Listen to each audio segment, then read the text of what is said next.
मोर बहिनी, भैया मोर भैया काहे मोर बहिनी।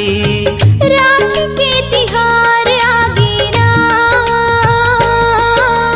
बहिनी वो बहिनी, भैया मोर भैया बहिनी वो बहिनी। भैया ते मोर भैया।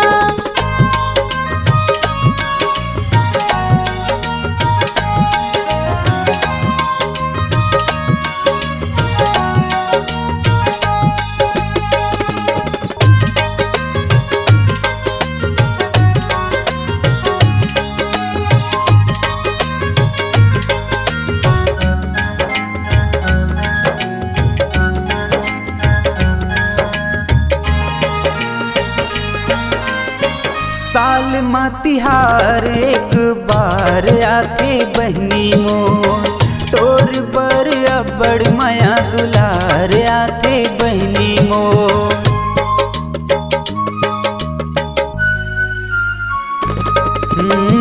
साल में तिहार एक बार आथे बहनी मोर, तोर बर अबड़ माया दुलार आथे बहनी मोर। झूठ जन बोल भैया भारी ते सतातस रे, कर थस लड़ाई मोर संग भारी मुलारो आतस रे।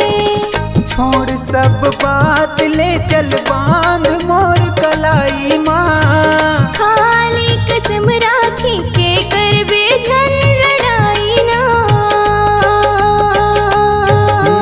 बहिनी वो बहिनी, भैया ई मोर भैया, बहिनी वो बहिनी। भैया ते मोर भैया।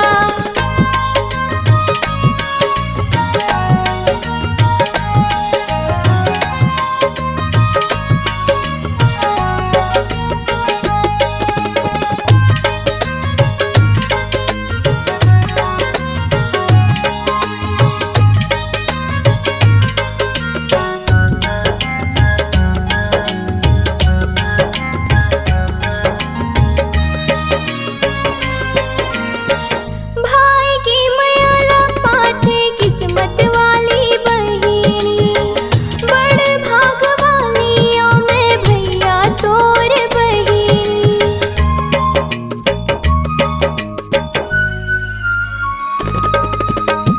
भाई की मयाला पाटे किस्मत वाली बहिनी, बड़ भाग वालियों में भैया तोर बहिनी। राखी के ये बंधना बहनी जिंदगी भर निभाऊं, तोड़े से नहीं टूटे तोर पर ऐसे माया लुटाऊं। तोर मयाला मैं कब भुला नहीं पाऊं भैया का, जाबे ससुराल ता बड़ सुरताया बे बहनी मोर।